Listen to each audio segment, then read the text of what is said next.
Clean Energy Solutions Center in partnership with Factor. Today's webinar is focused on the policies to strengthen the roles of citizens in energy transition. Before we begin, I'll quickly go over some of the webinar features. For audio, you have two options. You may either listen through your computer or over the telephone. If you choose to listen through your computer, please select the mic and speakers option in the audio pane. Doing so will eliminate the possibility of feedback and echo. If you choose to dial in by phone, please select the telephone option, and a box on the right side will display the telephone number and audio pin you should use to dial in. If anyone's having any technical difficulties with the webinar, you may contact the GoToWebinars help desk at 888-259-3826 for assistance. If you'd like to ask a question, we ask that you use the questions pane where you may type it in. If you're having technical difficulty viewing the materials through the webinar portal, you will find PDF copies at the presentations at cleanenergysolutions.org/training, and you may follow along as our speakers present. Also, the audio recording and presentations will be posted to the Solutions Center training page within a few days of the broadcast, and will be added to the Solutions Center YouTube channel, where you'll find other informative webinars, as well as video interviews with thought leaders on clean energy policy topics. Finally, one important note to mention before we begin our presentation is that the Clean Energy Solutions Center does not endorse or recommend specific products or services. Information provided in this webinar is featured in the Solutions Center Resource Library as one of many best practice resources reviewed and selected by technical experts. Today's webinar agenda is centered around the presentations from our guest panelists, Hugo Lucas and Dr. Mikkel Menendez, Kibrit, who have joined us to discuss the best practices to promote citizens' participation in the energy transition. Before we jump into the presentations, I'll provide a quick overview of the Clean Energy Solutions Center. Then, following the panelists' presentations, we'll have a question and answer session where the panelists will address questions submitted by the audience.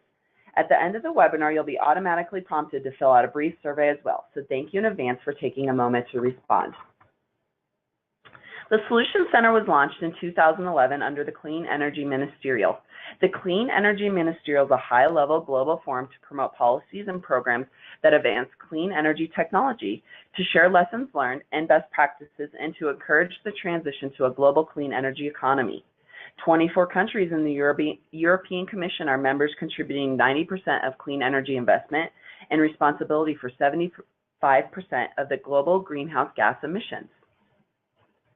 This webinar is provided by the Clean Energy Solutions Center, which focuses on helping the government policymakers design and adopt policies and programs that support the deployment of clean energy technologies. This is accomplished through the support in crafting and implementing policies related to energy access, no-cost expert policy assistance, and peer-to-peer learning and training tools, such as this webinar. The Clean Energy Solutions Center is co-sponsored by the governments of Australia, Sweden, and United States, with in-kind support from the government of Chile. The Solutions Center provides several clean energy policy programs and services, including a team of over 60 global experts that can provide remote and in-person technical assistance to government and government-supported institutions, no-cost virtual webinar trainings on a variety of clean energy topics, partnership building with development agencies and regional and global organizations to deliver support, in an online library containing over 5,500 clean energy policy-related publications, tools, videos, and other resources. Our primary audience is made up of energy policymakers and analysts from governments and technical organizations with all in countries, but we also strive to engage with private sectors, NGOs, and civil society. The Solutions Center is an international initiative that works with more than 35 international partners across its suite of different programs. Several of the partners are listed above and include research organizations like IRENA and IEA, and programs like SE for All, and regional focused entities such as EcoWatts, Center for Renewable Energy and Energy Efficiency. A marquee feature of the Solutions Center provides is a no-cost expert policy assistance known as Askanexpert. The Askanexpert service matches policymakers with more than 60 global experts selected as authoritative leaders on specific clean energy finance and policy topics. For example, in the area of energy transition, we are very pleased to have Alexander Och, CEO of SD Strategies, serving as one of our experts. If you have a need for policy assistance in energy transition or any other clean energy sector, we encourage you to use this valuable service. Again, this assistance is provided free of charge. If you have a question for our experts, please submit it through our online simple form at cleanenergysolutions.org/expert. We also invite you to spread the word about this service to those in your networks and organizations. Now I'd like to provide a brief introduction to our expert panelists today. First up is Hugo Lucas, who is the head of the Energy Department at Factor. He has 19 years of experience in the private sector, the government, and multilateral institutions, working in design and implementation of support mechanisms for promotion of renewable energy and energy-efficient technologies. And our final speaker today is Dr. Mikkel Menendez Kibrit, who is a Senior Program Manager and Policy Analyst on Clean Energy and Climate Change at BU Global Development Policy Center. And with those brief introductions, I'd like to welcome Hugo to the webinar. Hugo? Thank you very much, Kathy.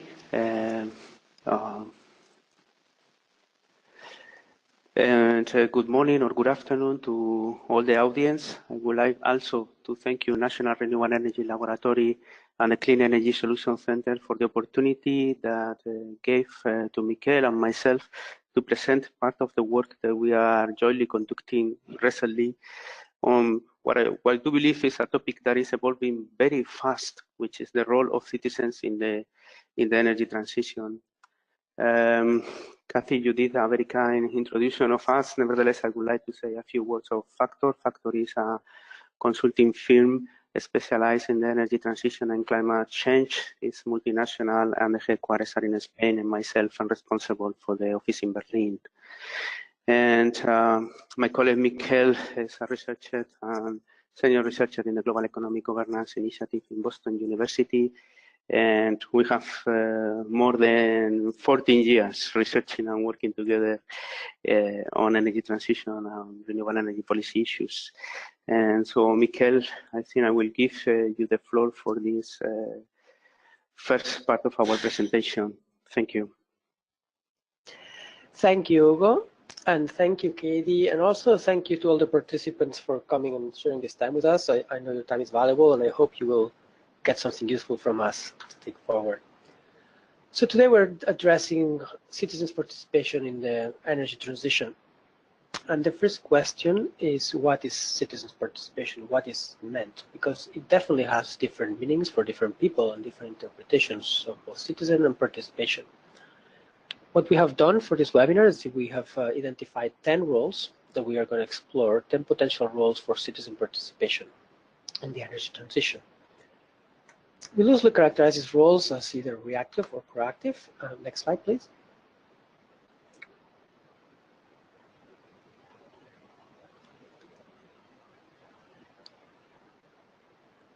One back, Hugo.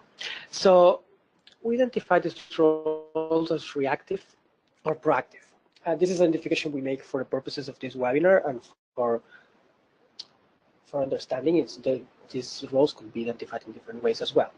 So in the reactive roles, we mean those roles that are imposed upon people, or where people is not the protagonist, but rather the receiving actor of the story. Proactive roles, we identify as those where citizens are the actors, it's the principal actors, the protagonists of the story.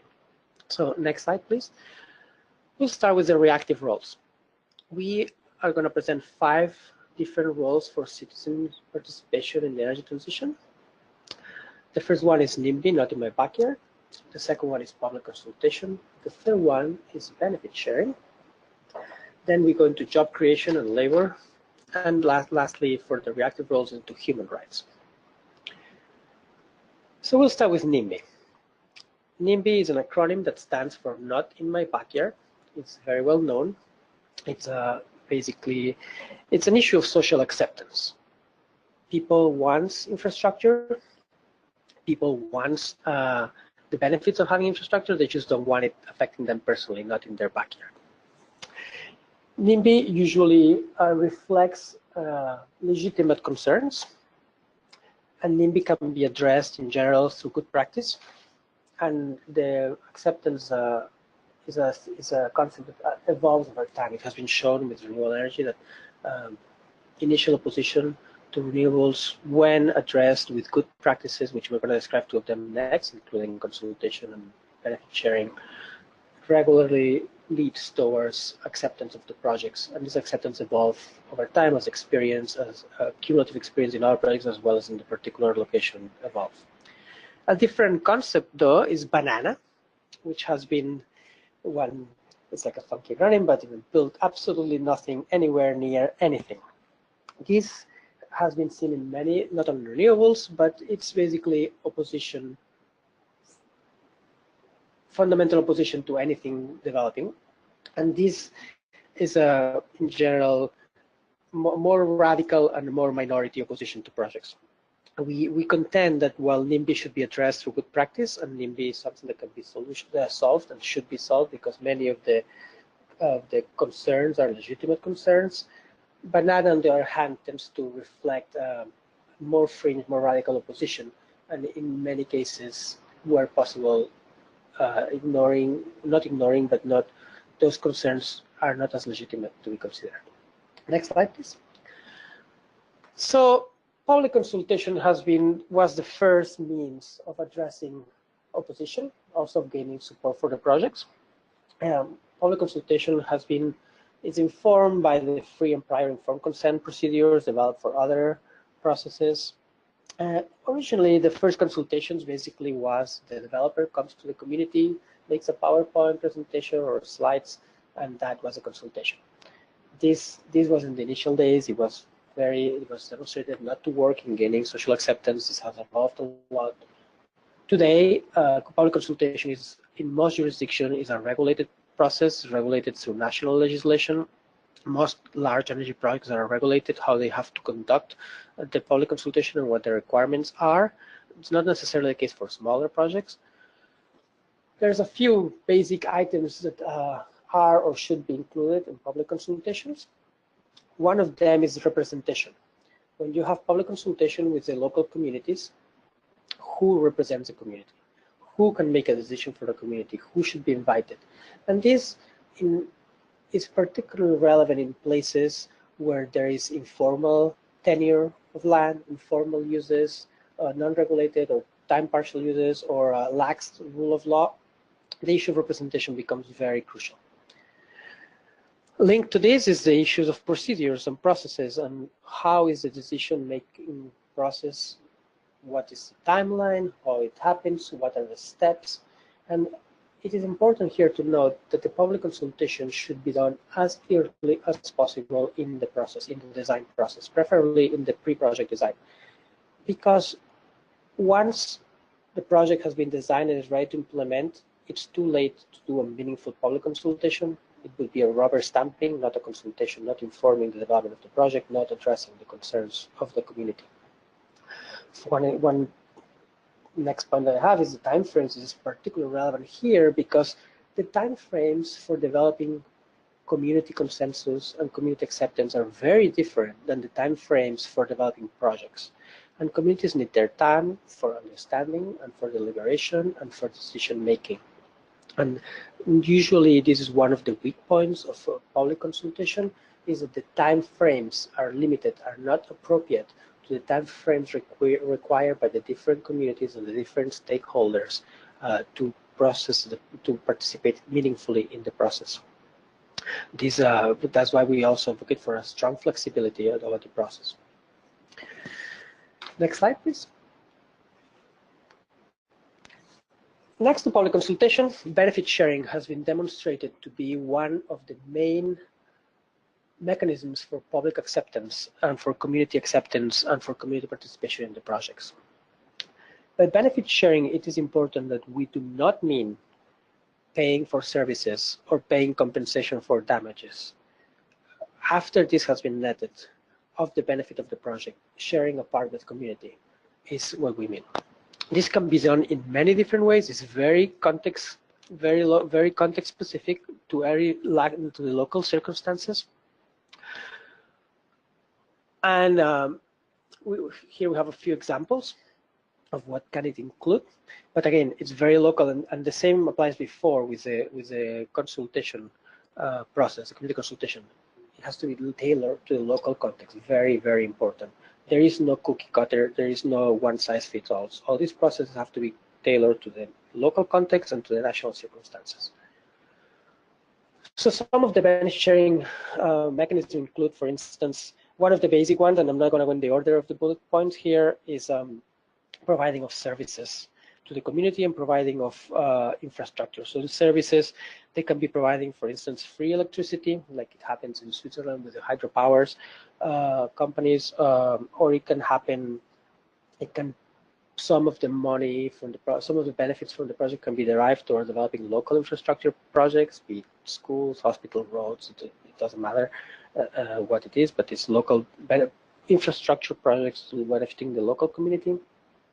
Or energy efficiency programs can be sponsored via this benefit sharing. In a way, there's also like part of in some companies of CSR, of corporate social responsibility. Other mechanisms are the creation of local jobs and procurement, and here we are meaning the additional. So one is the local jobs we generated, but you can also have benefit sharing by including a higher fraction than the market would bear of local jobs or of procurement. So these are other ways of sharing the benefits. And again, in the one before last point, insist benefit sharing is beyond compliance of what they have to do, and beyond mitigating impacts, and beyond paying for rent. Next slide, please. Some argue, and it's a very valid argument, that local taxation is the best, most effective way of benefit sharing, because if it's a local impact, you get local taxes get distributed locally according to the local priorities. And this may be a valid argument in some jurisdictions. There's three main drawbacks.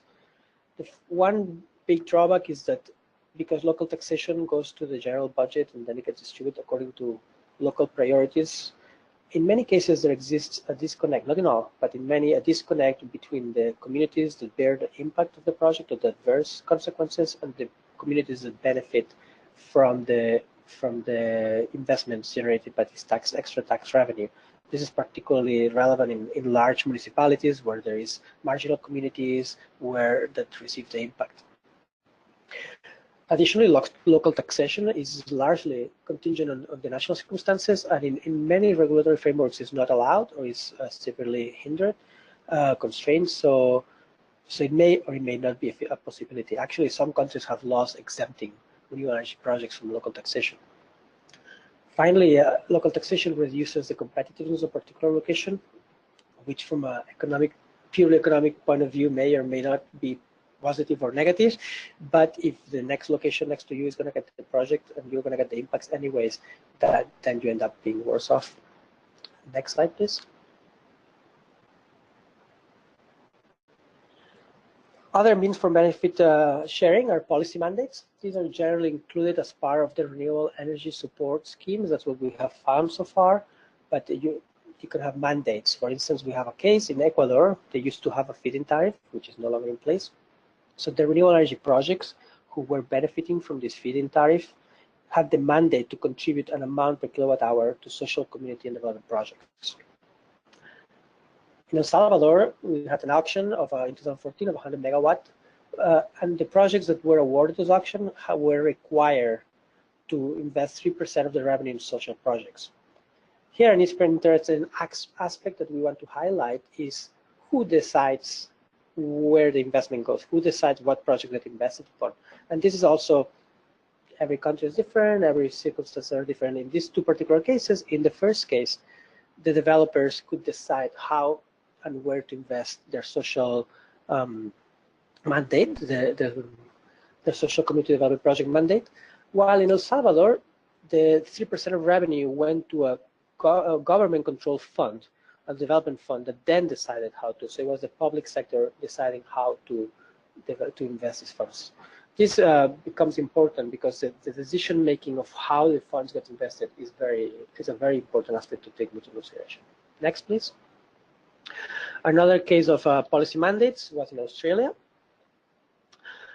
In Australia, for instance, in the province of Victoria, there was an auction for there's an auction for renewable energy projects, and part of the auction requirements is that the bidders have to provide a benefit sharing plan.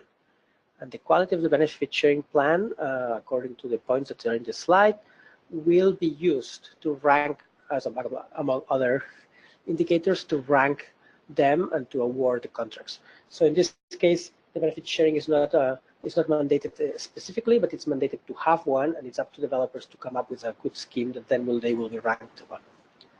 Next slide, please. A completely different approach to benefit sharing is the voluntary approaches.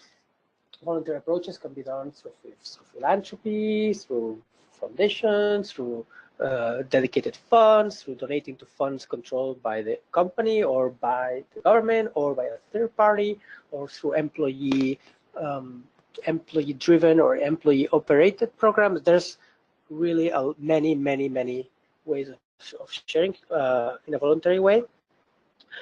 Here we're going to focus on one as an example, but just the important thing here is the fact that it's voluntary benefit sharing. And again, why would companies do this? Main drivers, one of them is public acceptance. It's very important, public acceptance, and this translates into long-term sustainability of the project, and in some cases lower costs. It's not the same to have the community supporting you that the community opposing you. And in other cases, it's because of political reasons, and in other cases, it's for corporate social responsibility. In others, it's because of the supply chain requirements. So I'm going to go into this case in El Salvador. So in El Salvador, there was a geothermal power plant. It's called La Geo, and it has two locations. And for over a decade, they have funded activities in the surrounding communities.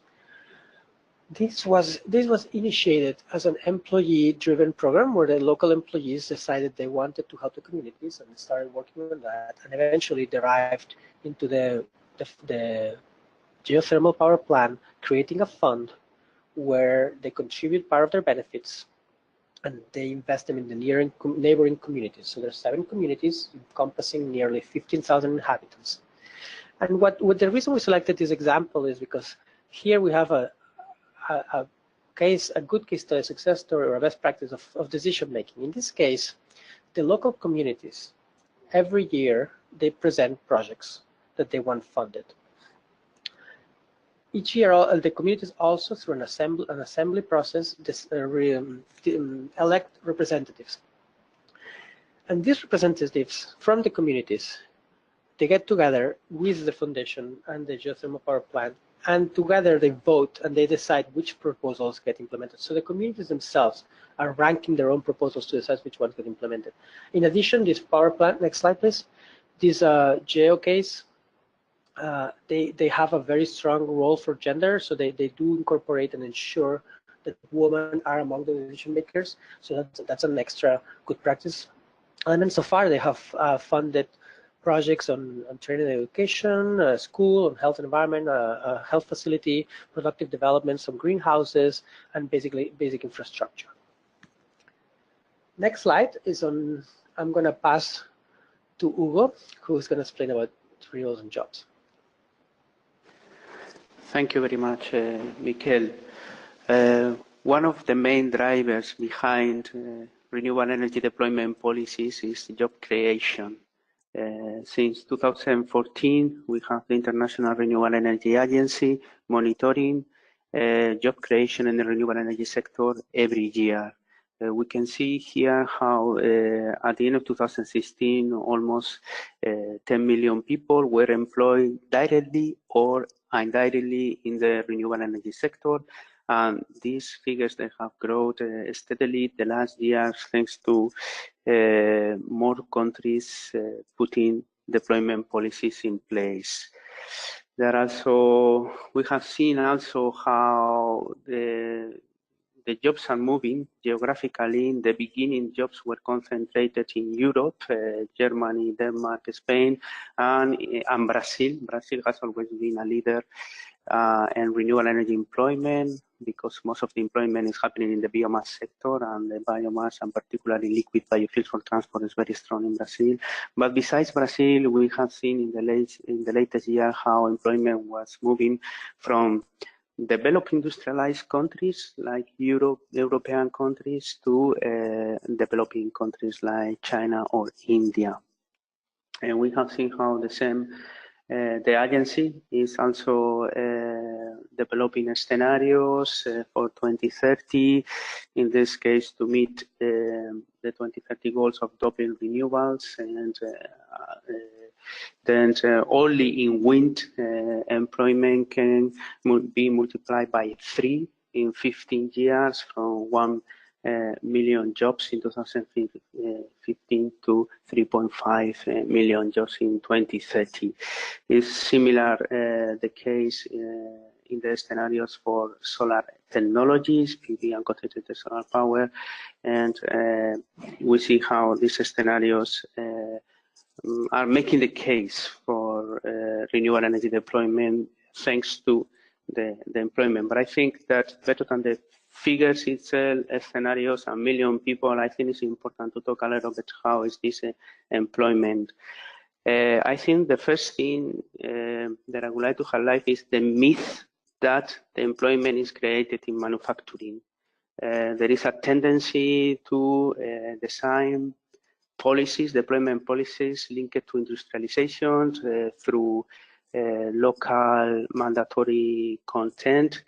There are even deployment policies that demand that manufacturing facilities are built to get the contract. We see, like in the left, in wind, 17%, only 17% of all the employment is in manufacturing. In the case of PV, in orange, in the right, is 22%. So most of the employment, most of the jobs is in operation and maintenance.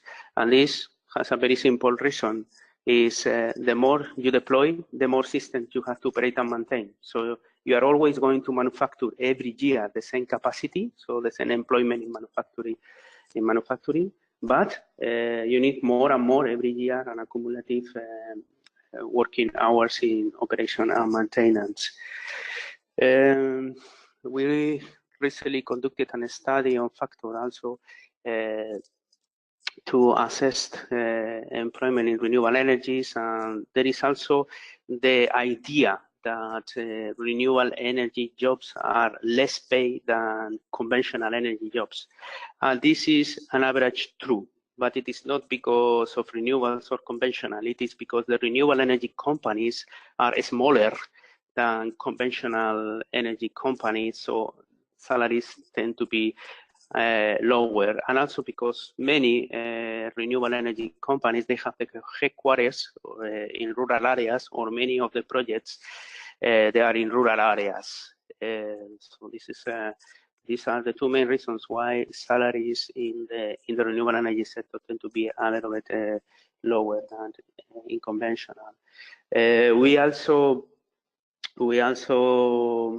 quantify the scarcity of professionals in the sector, and there are also reports from the industry, for the wind industry and the solar industry, with scenarios on the many professionals they are missing in the sector, and the many more they are going to be missing. And one of the possible, or the many approaches to address this scarcity of professionals in the sector today or in the future, is to attract women to the renewable energy sector. We also conducted interviews with human resources experts in the different companies, and they both agree that the renewable energy sector is more suitable to employ women than the conventional, basically because employment often it is found because our professional networks, and the professional networks in the conventional energy sector, they are very close, they are male dominated, and they are been there for many, many years. While the renewable energy professional networks are being built today, they are more open, and women are calling more women. Yeah, And then I think the last aspect on the reactive attitudes, it has to be with project development and human rights. And I will pass the floor again to my colleague, Mikkel. Thank you, Mikkel. Thanks, Hugo. Human rights, and I think it was a good segue to talk about salaries, human rights, including labor rights. This is an area that has received very little attention so far from renewable energy sector, other than large hydropower, where there's a long history, and some cases in biomass. Why is the reason, and here I'm going to separate new renewables for solar, for wind, for geothermal. Why is the reason that human rights have not received too much attention? One of it is like, it was a small sector, it was a good, perceived good sector, we're doing environmental good. Therefore, this led to complacency in some way and to not having to worry about other goods because it was considered that since it wasn't environmentally helpful and helping with climate change and energy independence, there was no need to. Well, the story is changing as renewable energies are mainstream and are like the main source of electric deployment now, and they keep growing. Human rights impacts, negative human rights impacts, are increasingly apparent and need to be addressed. Here I'm going to draw on very recent research, which is not here, just last slide, please. A recent research published just 2 weeks ago by the Business of Human Rights Research Center. And this research was prompted by allegations. They compiled and received allegations of human rights violations. They had received over 100 human rights abuse allegations against renewable energy projects. And we're talking about killings, we're talking about displacement of communities, harms to indigenous people, and also abuses of worker rights. And one of the things that we struck them is that the renewable energy sector was among the 3 sectors most frequently linked to attacks to human rights defenders. A lot of this is about, we're talking about large hydropower, but not only. It also affects solar, wind, and other technologies. Next slide, please. So what this research did is they went and they contacted nearly 60 large companies of renewable energy, developers or equipment providers, and they sent questionnaires and asked about 5 key areas: whether they had a commitment to human rights embodied in their company policies, whether they engage into community consultations, as we have described before, whether they had grievance mechanisms in place, what was their position on labor rights or their policies, and whether they monitor their supply chain for good conduct on human rights. Well, the results were not very good for the sector. So basically they found that only 5 out of 59 major companies, so less than 10%, met the 4 basic criteria to protect communities and workers in their projects. And even worse, like almost half appear to have like no basic standards in place. So I just want to emphasize, this is emerging research. It's not comprehensive, it's not systematic, it's a snapshot. So I'm sure more research is needed, but it's a snapshot that I fear it reveals a reality, and it's that human rights have not been taken seriously so far by the sector because they have not been pushed to, and there's been complacency. And this is something that will emerge more and more strongly as the renewables become more and more mainstream, as the energy transition unfolds. So we just want to put that because it's an important in the future and in the present to consider aspect of citizen engagement, how the traditional human rights interact with the renewable sector. And this concludes the reactive roles that we have identified, and now we're going to go into the proactive roles. And I'll pass it back to my colleague, Hugo. Thank you again, Mikkel. So we have seen how more and more in the markets that it is possible, people is contracting and proactively consuming 100% renewables. We have here the data that 22% of the homes in Germany, they have a contract with a supplier 100% renewables. No, how the deployment of renewable energies in Germany, the main source was citizens savings and citizens money. 50% of renewable energy investment in Germany were made by individuals. No, and we have seen also, and we will see in the slides, how crowdfunding platform has also arrived to the sector and is leveraging millions in renewable energy projects. So we find 5 proactive roles. The first 2 are related with proactively consuming renewable energies. Consumers, as I mentioned before, that contract the electricity supply, but also they can become prosumers. So they produce and consume their own energy, and you can invest in third-party projects, but also you can invest in your own community and your own projects. And finally, of course, you can be an advocate of renewable energy, which is less engagement than consuming or putting your money in the projects. As mentioned before, you could, and I go to the next slide because I believe it's more clear. You could go to a web page and look for 100% renewable energy providers, and you can, in this web page in the Netherlands, it's not only that you can contract your monthly consumption with a 100% renewable energy provider, it is that you can choose the concrete project and the concrete developer, and as you can see here, you can option for several wind farms on a biogas project of a concrete family. But of course, there has to be a legislation where it is clear that these projects, they can commercialize directly, bilaterally, their electricity with the proactive consumers. And then we have a case where, in this case, municipalities, they provide the platform for people to become proactive. In this case, in the town of Arlington, the consumers, they have the possibility to join a community church aggregation for the electricity supply. The community is facilitating that the consumer, they get together to do a bulk purchasing of electricity, and they can choose from the average electricity to 100% renewable energy electricity. Once again, this is only possible because the legislation allows it. And in this case, in the United States, there are 7 states that have in place the legislation to facilitate this proactive behavior of consuming electricity, in this case, in an aggregated way. You can also produce and consume your own electricity. Of course, we know that the main regulation for this is net metering. I mean, there are trainings on net metering, and there are books on net metering. I mean, there is a lot of literature experience on net metering, but basically is to have the legislation that allow you to have in your roof a PV panel, and in case that your production is higher than your consumption, you can export this to the grid, and you will be compensated with energy or with money. You will be compensated.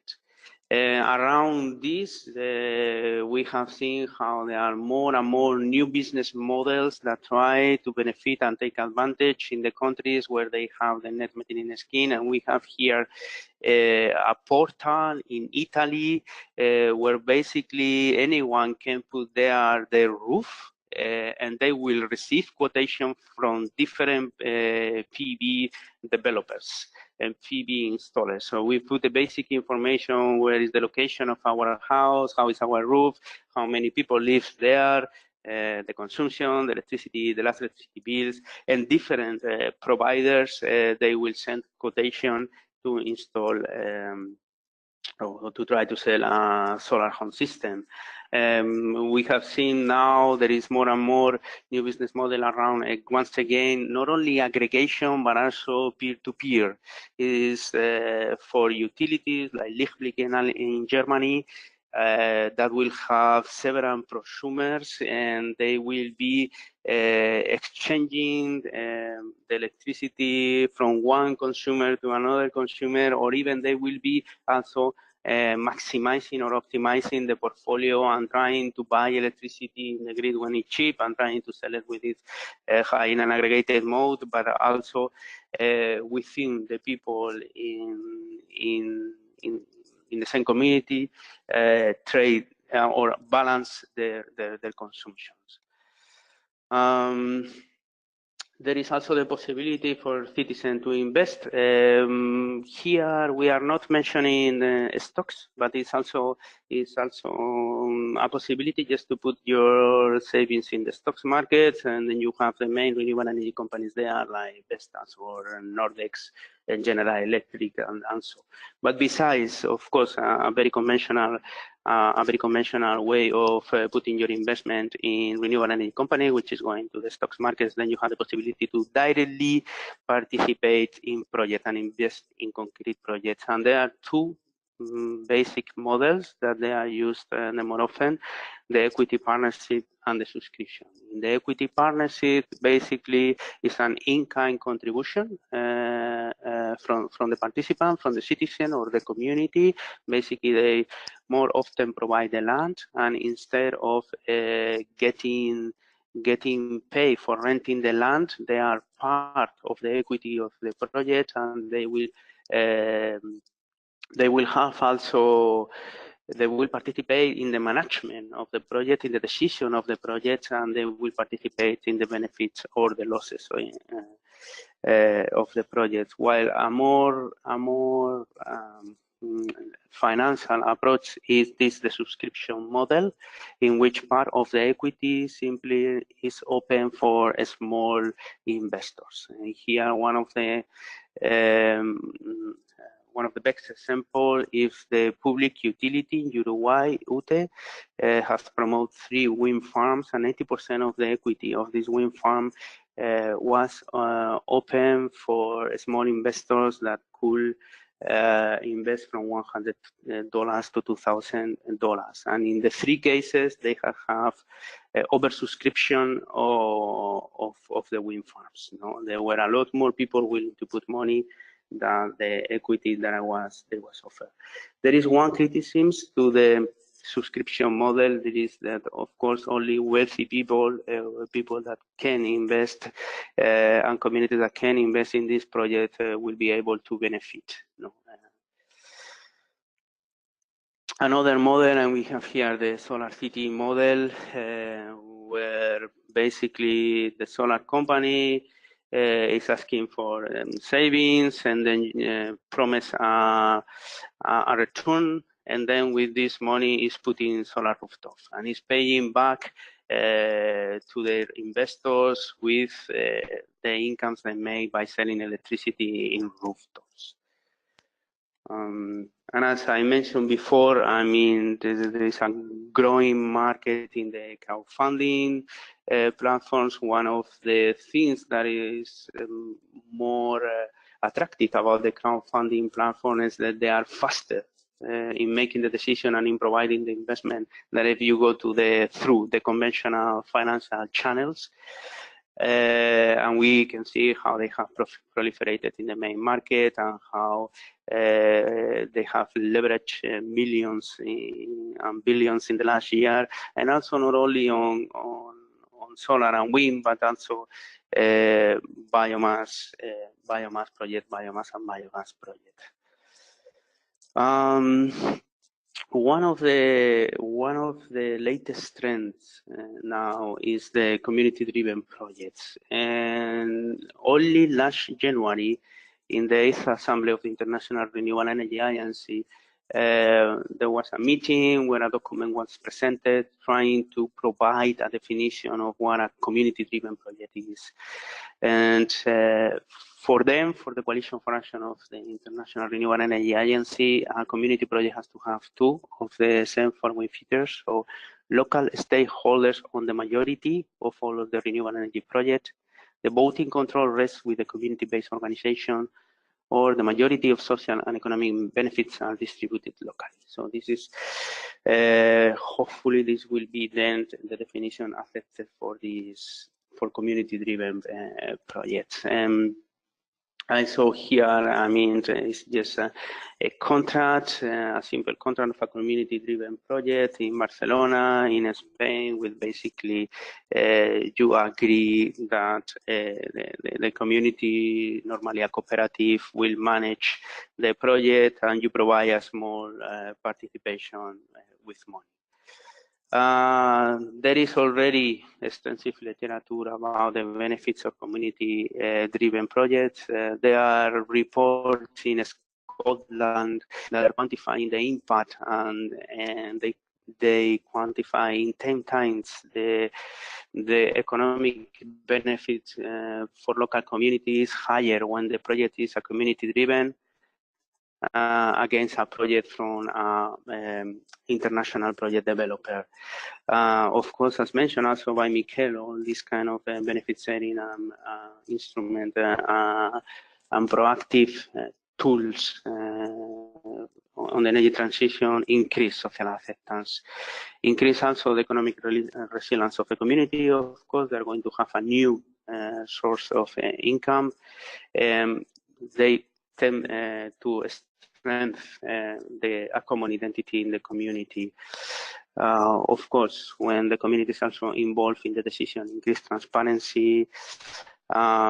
There has been always traditionally in the energy sector this criticism that generation is a natural oligopoly, that only a few companies can participate, or even in the transmission is a natural oligopoly. No? But now with renewable energies that they are smaller, they are modular, and this oligopoly in generation has been broken, and this new actor as community has coming. So we are starting to see that now the assets are not in the hands of a few big companies, but it can be in the hands of many people. And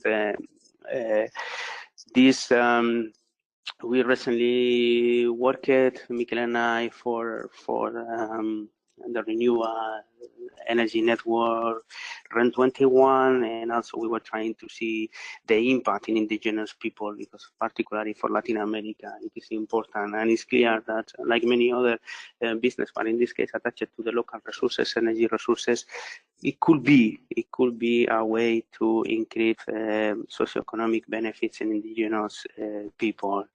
And of course, then also energy security is higher for the community, and so the energy needs are more likely to be met when you have local generation. And it has been, we saw also in the previous slide, it's becoming to be a very important source of fund for renewable energy sector, and also increase knowledge and voluntarism. And of course, I mean, it gets the topic of energy more close to people. There are studies that since that people that are participating in renewable energy cooperatives, they are also adopting more often energy efficiency practices. No? It's very difficult. We found it very difficult to find figures. You know, community-driven projects, as I mentioned before, the main legal formula is the cooperative. Some figures is 3,000 energy cooperatives active in Europe, 2,000 public electric cooperatives in United States, providing service to 48 million people, 65 in Canada, 19 community-driven projects in Australia, and 200 community-driven projects in Japan. But as I say, since it's only a few months ago that we have a definition of community-driven projects, and in general, one of the main problems also for policymakers, because you cannot make an informed decision if you don't have the data. Then one of the difficulties that we are experiencing around this topic is the lack of data. But we see how, for instance, in Europe there is already a federation of national associations. So the countries in Europe, they develop cooperatives, they get together in the national association, and now they even cooperate together in a federation of national associations, this RESCOP based in Brussels. We have also recently studied the impact that the auctions, renewable energy auction, has on community-driven projects. So basically, it was an increasing concern that auctions lock out community-driven projects, and after research with many interviews and analyzing the results of many auctions, we found data to sustain this. So basically, the renewable energy power auction lock out community power, and basically because the community cannot bear the uncertainty in the timeline and the uncertainty in the results. So if we don't know how much they are going to pay us, if we don't know if we are going to win the auction, and it's even worse than that, we are going to compete against General Electric, against Enel Green Power, so most probably the result is that we are going to lose, then why to get together to try to beat, no? The financial guarantees, the cost of the financial guarantees, of course, is a lot lower for a big player than for a community. And we have found also some cases that the community-driven, they use social banks or banks that they are different than the conventional financial institutions, and those banks cannot provide the financial guarantees. The degree of development of the projects. I mean, once again, no, if the auction is asking us to have measures of wind for the last 2 years, and this is going to cost us $500,000, I mean, a big corporation can invest that money in project development, but a community will not do it. Many of the times, the auction, they are asking for technical and financial reputation. They're asking that you have already developed 3 wind farms of at least 50 megawatts, so on. So, and of course, only international corporations have this track record, and never a community. And then, of course, any administrative issue is more a burden for a small player than a big player. And of course, the access to finances is not that easy for the community. Access to human resources, most of the time, the big players, they have already land agreement in the places with the best resources. So when you come there, try to develop your project, and to put 2 sites together to develop your project is almost impossible because they are already compromised with the big project developers. And another issue is what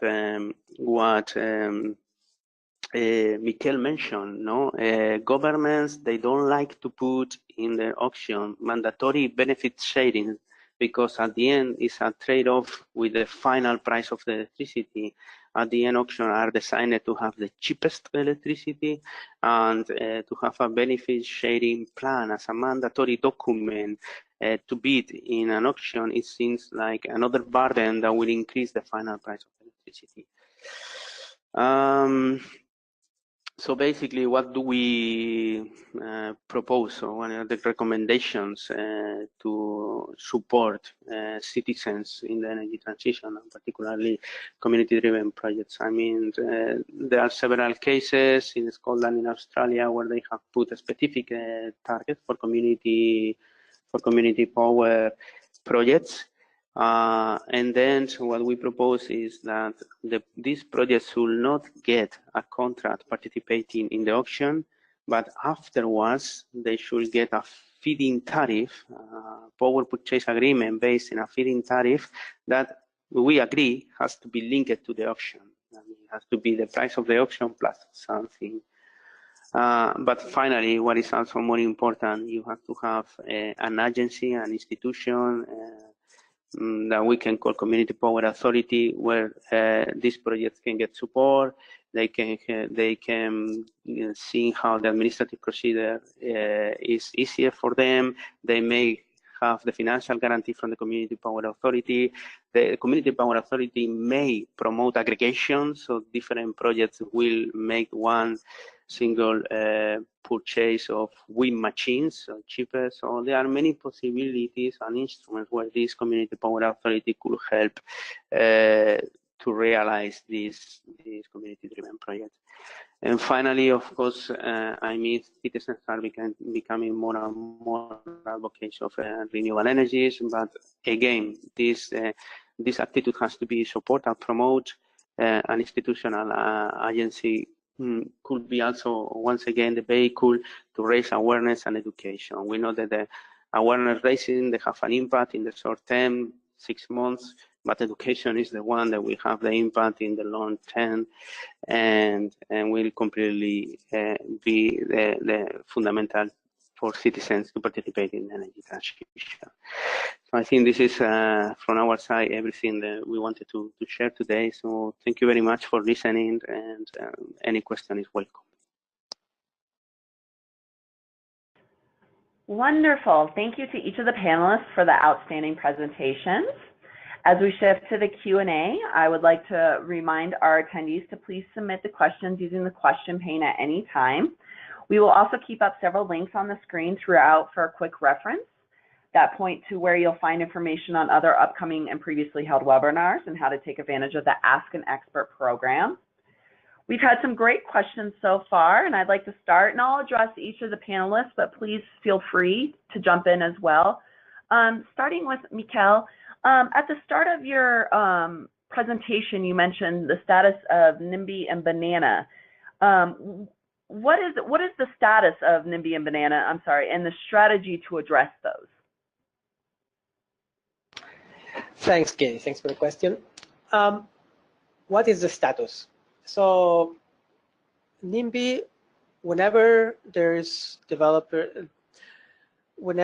large infrastructure projects, be it renewables or anything else, proposed in a particular location, there are concerns by the community as well as opportunities perceived that often translate or are categorized as NIMBY, which may or may not be NIMBY, because NIMBY again means to different people different things. For some people it's just people who oppose it, for others a show of legitimate concern. So the status is today, excuse me, there is a realization by developers that when you plan or project to have a big project anywhere where people live, you have to engage with the local community. So I think we are past the point where developers could just go to a place and assume that there would be no community reaction to it. So fortunately, I think we're in the stage where either by mandate, because as we mentioned with the community consultations, or by practice, developers know that the community has to be engaged or expected to react to the projects, and therefore account that in their plans.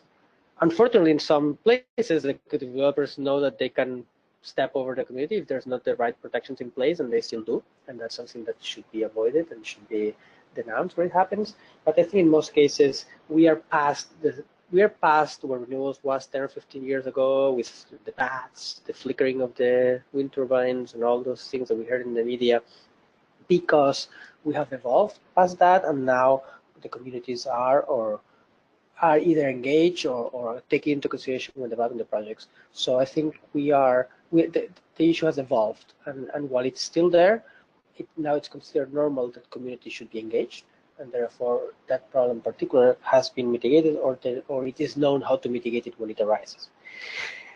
The issue of banana, which we use as an acronym, but basically it could be any other, it's a more problematic one, because here we're dealing with fringe opposition that is on a principle basis, not on a particular issues that could be addressed basis, if we put it this way, just to make an artificial separation, because all of this is a spectrum. So when there is banana type of opposition, to mention it somehow, but even though the people who's opposing may not be seeing it this way, that's more problematic, because opposition, there will always be fringe opposition to anything. And the question is whether this opposition is fringe and is a significant portion of the community having legitimate arguments that can be addressed. And here is the key. And the legitimate arguments that can be addressed should be addressed, and the community should be heard. Fringe opposition should not be allowed to derail projects. And again, it's a very delicate call, because the boundaries are not clear, and what becomes fringe opposition or not is very hard to say. And how to address it is very complicated. It's like in a way, it's like the climate deniers. How people who are set out to say that climate change does not exist, there may not be a point to engage with. However, the legitimate concerns of a majority or not a majority, of a significant portion of the population about particular aspects of climate change, well, those could be discussed and addressed, and a consensus eventually is reached. And I think that's kind of what we see with the renewable energy and the NIMBY and the bananas. Thank you. Wonderful. Thank you so much for addressing that. Our next question is for Hugo. Hugo, what are the drivers behind the increase in proactive attitudes towards renewable renewable energy deployment? Yeah, thank you very much, Kathy, for the questions. As mentioned by Mikkel, no social acceptance evolve when people is exposed to renewable energies. So this has entered into a virtuous cycle. The more renewable energy deployment we have, the more that people is aware about renewable energy, the more they see it normal and also as something that is good and beneficial for the community. So the increasing awareness is a key factor and a key driver for proactive attitudes toward renewable energy deployment in particular and energy transition in general. But it's also true that this has been also supported by the development of IT. We see how all these business models that I have presented in the presentation, they are mainly feasible today because of the different IT tools and the different telecommunication technologies that has been deployed. And finally, there is always the need of an enabled environment. There is always the need for the right policy. There are many countries where you cannot put your investment in crowdfunding, or countries like in Spain, there is capped to 50,000 euros, the participation in specific projects. So at the end, regulation is the enabled environment, but it has to provide the enabled environment, but the drivers is increasing awareness among citizens and the great possibilities that IT has brought to us today. Thank you. Wonderful, thank you. The next question from the audience is for either Hugo or Mikkel. This attendee wanted to know, it's been growing the growing concept of energy justice that's been occurring over the last 5 years or so in academic publications. Did you include energy justice at all in your research?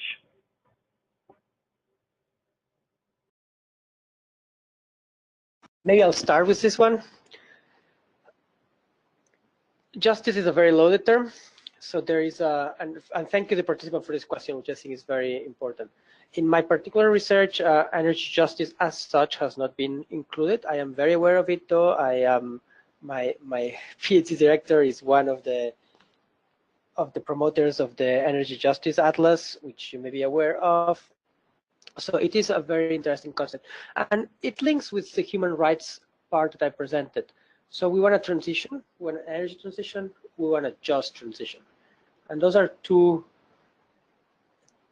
elements that unfortunately for the people who want a just transition and not necessarily, one doesn't necessarily imply the other. So many people is pushing for a energy transition for motivations ranging from environmental to economical to energy security. A big chunk of those share the concerns of it has to be a just transition, and by just, it is generally accepted that it benefits the people, it reflects on the people, and it improves on the current situation in terms of human rights and other human well-being. So part of the human rights, and here I'm just digressing a bit, but the sector will not consider this, that's my personal perspective, by the way. The sector right now, it's a commercial mature sector driven by benefit. It will not consider social justice or human rights issues unless it is pushed to. Up to now, and that's again my personal perspective, the renewables has gotten a green pass or an easy pass on human rights, and all this does not apply to hydro, by the way. I'm talking about solar and wind here. They have got an easy pass on other aspects because they were perceived to be such a good social good in terms of environmental impact, in terms of reducing climate change, that there was relaxation regarding the other social justice and human rights aspects. This has and will change. Has to and will change. It has to change because as the sector grows, those impacts become larger. Also, because as the pushback will grow more and more. And then there's a final aspect here, which is what model we're heading to, right? And we could be heading to, because this model, as Hugo say, with the AT enabling and with the other enablers, it enables for, and then here's another favorite term, democratization of energy. Because people right now, they do not control their energy lives. So the energy is supplied by a company and you pay to a company and you don't have much control over it. With the new technologies, there is an opportunity to democratize energy where people are the owners of the energy supply, people as individuals, not as through corporations and stock. And there's an opportunity for that, but there's also an opportunity for the energy transition to be controlled by large corporations and just replicate the existing model where people is dependent on their energy, on their companies for their energy. And where we will go, we don't know, and the jury is out, but both options are up. I don't know, Hugo wants to add to this. No, I think you mentioned all. No, in our research we only mentioned these two concepts, but we will never did a deep dive on the just transition on energy democracy. And thank you for mentioning the energy democracy concept. Only to mention that myself, I've been participating together with WWF in workshop on the just transition. So I do believe they are the most advanced in not only developing the concept, but also trying to implement the concept. And in this case, our colleague Tabaré Curras from WWF has done very interesting work in the just transition. Wonderful, thank you both. To follow up that question, and you covered this a little bit, but in the terms of human rights, can all the renewable energy technology be treated equally, or should we make difference between conventional renewable like hydro, geothermal, biomass, and new renewable like wind and solar? So let me take that one too. I think it's very clear there needs to be differentiation, just because the technologies are fundamentally different in everything, in scale, in impact. So when we're talking large hydro, and here the impacts are known, just human rights impacts are not very well known. We're talking about regional impacts, we're talking about community displacement, we're talking about tenure, and in addition, we're talking after about labor and management of the water rights, livelihoods. When we're talking about biomass, we're talking about issues, all the issues associated with agribusiness. So we have a whole collection of business there, including labor, many important issues with labor, but also land rights and livelihoods and access to food and access to water. When we're talking about solar and hydro, we're talking more about manufacturing and about land rights issues, not necessarily at the regional scale, but more on the local scale. And also we're talking about the benefit sharing and many of the, in the case of wind, many of the wood sites are in traditionally marginalized sites where there's lots of informal pieces of land and indigenous communities. So that's also a particular right. In the case of solar, we're talking also more about access issues, and because it's scalable and it's more urban. But also we have issues of environmental impact, like also with geothermal. So I think the impacts are very differentiated by technology. Some of them overlap, some don't. And then overall, there's the good labor practices and the good human rights practices that apply across the board to all private companies, and these apply also to all the technology. Wonderful, thank you, Mikkel. Hugo, our next question is, can this bottom-up approaches be followed as well by corporations? Yeah, thank you very much for the question, Kathy. In fact, this is happening. We at Factor just finished the 100% renewable energy strategy for IKEA Iberica, so the 14 stores of IKEA in Spain. We follow the similar approach. Is what opportunities a corporation have today in Spain to buy 100% renewable energy electricity. Once again, the regulation here is very important because today the markets in Europe, they allow the greenwashing. They allow someone to buy gray electricity, to buy the green attribute and put it together. So there are different quality markets for 100% renewables, and this also has to be understood. But also corporation, and we look to the 35 main companies in Spain. The biggest one, the ones on the stocks market, and most of them somehow they have investments in renewable energies. No, so they are also investing, proactively buying, investing, and some of them also producing their own renewable energy. This is not most of the time the case, but you can find also some pilot project or rooftop or of course the mandatory solar water heater. But yes, I think also there is today a movement of companies from the new economy, mainly like Facebook, like Google, or IKEA. They are really, or Walmart, they're trying to play a role in the energy sector and become proactive in terms of energy, as I mentioned, consuming clean energy, investing or producing their own. Thank you. Wonderful, thank you so much.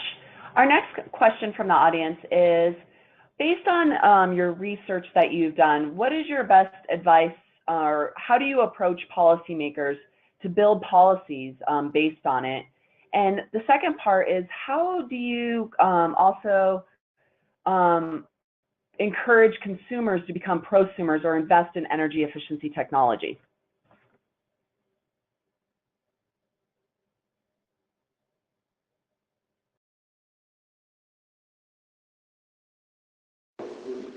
Okay, maybe I start. No.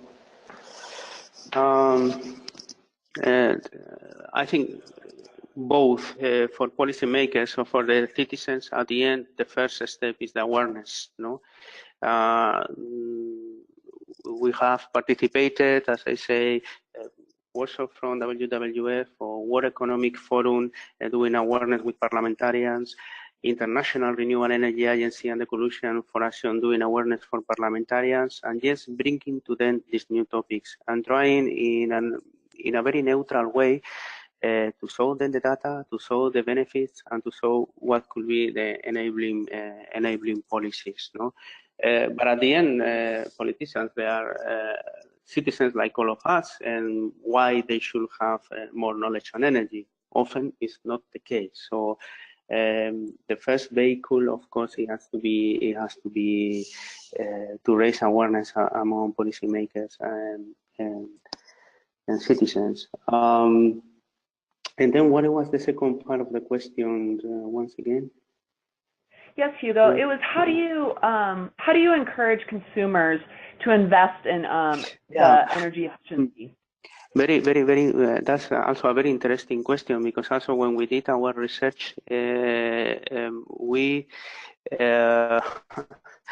found that you cannot put at the same level energy efficiency and renewable energies, and there is a lot of research on economic behavior trying to explain why people does not invest in energy efficiency while it's good for the environment.